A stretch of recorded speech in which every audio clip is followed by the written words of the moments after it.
Hello दोस्तों, इम्फान IAS classes में आपका स्वागत है। चैनल को लाइक कीजिए, सब्सक्राइब कीजिए और बेल आइकन को दबा दीजिए ताकि नोटिफिकेशन मिलता रहे और आपकी तैयारी भरपूर होती रहे। आज हम लोग इस वीडियो में पिछले वीडियो में हम लोग साइमन कमीशन पढ़े थे। साइमन कमीशन के बाद 1928 में ही नेहरू रिपोर्ट बनी थी। यह रिपोर्ट 1928 में पंडित मोतीलाल नेहरू की अध्यक्षता में बनी थी। तो आज हम लोग इसी नेहरू रिपोर्ट पर IAS, PCS तथा अन्य प्रतियोगी परीक्षाओं के प्रश्न पर चर्चा करेंगे। तो साइमन कमीशन के बाद नेहरू रिपोर्ट आता है, तो आज हम लोग इसी नेहरू रिपोर्ट पर बात करेंगे।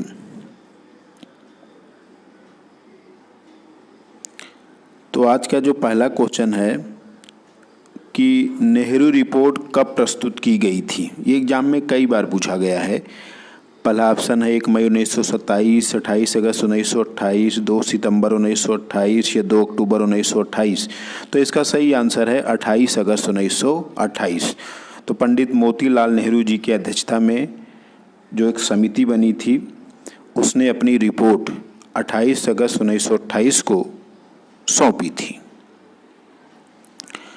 नेक्स्ट क्वेश्चन है कि 28 अगस्त 1928 को गठित नेहरू समिति में कौन शामिल नहीं था। ऑप्शन में है अली इमाम, तेज बहादुर सप्रू, सुभाष चंद्र बोस या सरदार वल्लभ भाई पटेल। तो जो 28 अगस्त 1928 को जो नेहरू समिति बनी थी, उसमें सरदार पटेल नहीं शामिल थे, अर्थात अली इमाम भी थे, तेज बहादुर सप्रू भी थे, उप समिति के ये सदस्य थे, सुभाष चंद्र बोस भी थे। तो सरदार वल्लभ भाई पटेल शामिल नहीं थे। तो नेहरू रिपोर्ट 1928 में थोड़ा एक्सप्लेनेशन भी देख लेते हैं। तो पंडित मोतीलाल नेहरू ने 28 अगस्त 1928 को अपनी रिपोर्ट प्रस्तुत की थी, जिसे ही नेहरू रिपोर्ट कहा जाता है। यह पंडित मोतीलाल नेहरू की अध्यक्षता में गठित 8 सदस्यों की समिति थी। अगर हम नेहरू रिपोर्ट की बात करें तो नेहरू रिपोर्ट मुख्यतः 1928 में जो साइमन कमीशन आया था, उसके बाद जो भारत सचिव थे उसमें लॉर्ड बर्कनहेड, उन्होंने भारतीयों को एक प्रकार से ये चुनौती दी थी कि वो ऐसा संविधान का निर्माण करें जो सभी दलों को मान्य हो, सभी दलों के द्वारा स्वीकार किया जाए। तो साइमन कमीशन के बाद जो भारत सचिव लॉर्ड बर्कनहेड की ये चुनौती थी, तो उसी चुनौती को स्वीकार करते हुए कांग्रेस ने 12 फरवरी 1928 को ही डॉक्टर M.A. अंसारी की अध्यक्षता में सर्वदलीय सम्मेलन जो है वो दिल्ली में बुलाया गया था, क्योंकि सचिव ने ये चुनौती दी थी। इस सम्मेलन का आयोजन भारत सचिव लॉर्ड बर्कनहेड की चुनौती और साइमन कमीशन के प्रत्युत्तर में किया गया था। तो बाद में यही नई दिल्ली में ही पंडित मोतीलाल नेहरू की अध्यक्षता में एक समिति का गठन किया गया था। तो अब आप इसको समझ गए होंगे। नेक्स्ट क्वेश्चन है कि निम्नलिखित में से कौन सा नेहरू रिपोर्ट में शामिल नहीं था। तो पहला है कि मौलिक अधिकारों को संविधान में शामिल करने की सिफारिश की गई थी।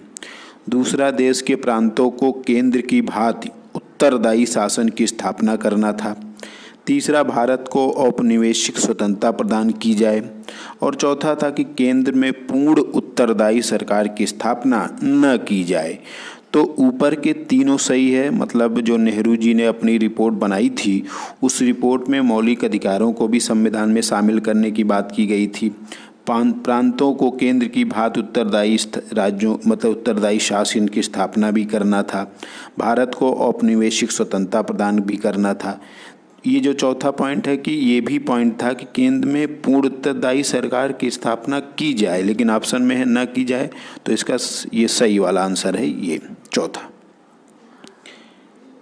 28 अगस्त 1928 को गठित नेहरू समिति में पंडित मोतीलाल नेहरू अध्यक्ष थे, अली इमाम थे, तेज बहादुर सप्रू थे, सुभाष चंद्र बोस भी थे, MS अड़े भी थे, सरदार मंगरू सिंह भी थे, श्री शोएब कुरैशी थे और GR प्रधान थे। तो इन सभी का नाम आपको याद होना चाहिए, क्योंकि एग्जाम में ऐसे ही पूछता है, चाहे IAS हो, चाहे PCS हो, चाहे जो भी एग्जाम हो, कि इसमें कौन समिति में शामिल नहीं था।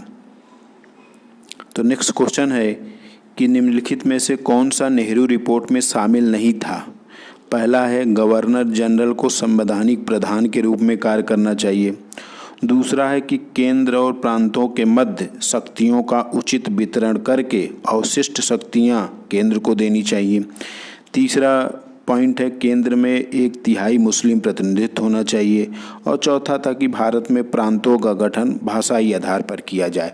तो ये तीसरा वाला सही नहीं है, क्योंकि रिपोर्ट में केंद्र में 1/4, 1/3 नहीं, 1/4 मुस्लिम प्रतिनिधित्व होना चाहिए, ये बात किया गया था। मतलब गवर्नर जनरल को संवैधानिक प्रधान के रूप में कार्य करना चाहिए, ये भी था। केंद्र और प्रांतों के मध्य शक्तियों का उचित वितरण करके जो रेजिडुअल पावर्स हैं, अवशिष्ट शक्तियाँ, वो केंद्र को देनी चाहिए। और प्रांतों में, भारत में प्रांतों का गठन जो है लैंग्वेज अर्थात भाषाई आधार पर किया जाना चाहिए, ये था। लेकिन केंद्र में 1/4 मुस्लिम प्रतिनिधि होना चाहिए, लेकिन इसमें 1/3 दिया है, तो ये गलत है। नेक्स्ट क्वेश्चन है कि निम्नलिखित में से कौन नेहरू समिति में शामिल सदस्यों में नहीं था? तो सरदार मंगरू सिंह, आपने पीछे देखा, ये शामिल थे। शोएब कुरैशी, ये भी शामिल थे। GR प्रधान, ये भी थे। मौलाना अबुल कलाम आज़ाद, तो मौलाना अबुल कलाम आज़ाद नेहरू समिति में शामिल सदस्यों में नहीं थे, तो इसका सही आंसर है मौलाना अबुल कलाम आज़ाद। नेक्स्ट क्वेश्चन है कि 1928 में गठित नेहरू समिति की रिपोर्ट का प्रमुख उद्देश्य क्या था? तो ऑप्शन में है भारत के संविधान की रूपरेखा और सिद्धांतों का निर्धारण करना, साइमन कमीशन की जांच करना, भगत सिंह को फांसी के संबंध में रॉलेट एक्ट की जांच करना। तो मैंने आपको बताया कि जब 1928 में भारत सचिव लॉर्ड बर्कनहेड ने जब भारतीयों को यह चुनौती दी कि वो एक ऐसा कोई संविधान बनाएं जो सभी दलों को मान्य हो, तो उसके प्रत्युत्तर में ही ये रिपोर्ट बनी थी। तो इसका सही आंसर पहला वाला है, क्योंकि भारत के संविधान की रूपरेखा और सिद्धांतों का निर्धारण करना था। तो ये इसका आंसर पहला वाला है। नेक्स्ट क्वेश्चन है कि नेहरू रिपोर्ट में भारत को, ये देखिए ये गैप दिया है, इसको आपको भरना है, दर्जा देने की बात कही गई थी। Uttar Pradesh PCS, Chhattisgarh MP PCS कई बार पूछा गया है। तो ऑप्शन में है अधिराज या डोमिनियन स्टेट, पूर्ण स्वराज या पूर्ण स्वतंत्रता, उपरोक्त दोनों या लोकतांत्रिक। तो सही आंसर पहला वाला है। मतलब नेहरू रिपोर्ट में भारत को डोमिनियन स्टेट देने की बात की गई थी, अरे अधिराज्य की, क्योंकि इसी के बाद तो सुभाष चंद्र बोस और पंडित मोतीलाल नेहरू ने इंडियन इंडिपेंडेंस लीग की स्थापना किया था, क्योंकि वो हमेशा पूर्ण स्वराज की मांग करते थे। लेकिन इसमें नेहरू रिपोर्ट में अधिराज्य या डोमिनियन स्टेट की बात की गई थी। नेक्स्ट क्वेश्चन है कि नेहरू रिपोर्ट में कहा गया कि अल्पसंख्यकों के लिए पृथक निर्वाचक प्रणाली को, अब देखिए यहाँ पे ये फिलअप करना है आपको, कर दिया जाए, क्योंकि यह सांप्रदायिक भावनाओं को जागृत करती है। तो क्या अल्पसंख्यकों के लिए पृथक निर्वाचक प्रणाली को समाप्त करना था, अधिक बढ़ाना था, 1/4 बढ़ाया जाए, 1/3 घटाया जाए? तो इसका सही आंसर पहला वाला था।